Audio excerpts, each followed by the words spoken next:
42 நாள் 500 பேர் பொம்பளை குழந்தையில நடந்த ஒரு சின்ன குட்டி கப்பலுக்குள்ள எந்த விதமான சாப்பாட்டு வசதியோ மருத்துவ வசதியோ இல்லாமல் எவ்வளவு கஷ்டப்பட்டிருக்குங்க. அதை பத்தி எவனாச்சும் பேசினானா?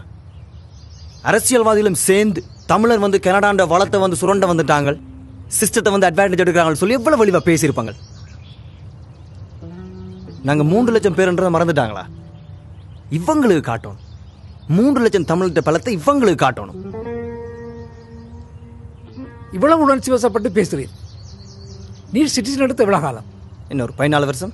14 வருஷத்துல நீர் எத்தனை நேரம் ஓட் பண்ணீர்? அதுக்கும் இதுக்கும் என்னென்ன சம்பந்தம்? கேட்கறதுக்கு மறுமொழியை சொல்லும்.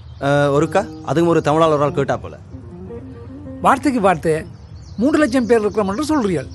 போன எலெக்ஷன்ல கொஞ்சம் பேர் தான் ஓட் பண்ணது, அது நமக்கு தெரியுமோ? நீர் மாத்திரம் இல்லை, இங்க நடக்கிற எந்த எலெக்ஷன் என்றாலும் ஒரு குறிக்கப்பட்ட எங்களுடைய ஆக்களை தவிர மற்ற ஒரு தரம் ஓட் பண்றதில்லை. இங்க ஓட் பண்ற ஆக்கள் எண்ணிக்கையை வச்சுதான் ஒரு இனத்தின் பலத்தை இங்க கணக்குறாங்க. நல்ல வேலை செய்து டாக்ஸ் மாத்திரம் கட்டினால் காணாது. எங்களோட முதலாவது உரிமையான ஓட்டிங்க நாங்கள் எல்லாரும் செய்ய வேணும். யோசிச்சு பாருங்க, கனடாவில் இருக்கிற எங்களோட 3 லட்சம் பேரும் போய் ஓட் பண்ணி இருந்தா இங்க உள்ள அரசியல்வாதி யாருண்டா இந்த கப்பல்ல வந்த ஆக்களை பற்றி அவதூறா பேசிருப்பணுமே. உண்மையா எங்களோட பலத்தை காட்டணும் என்று சொல்லி சொன்னால் இனி வார இந்த எலெக்ஷன்களிலாவது எங்களோட ஒற்றுமையை நாங்கள் காட்ட வேணும்.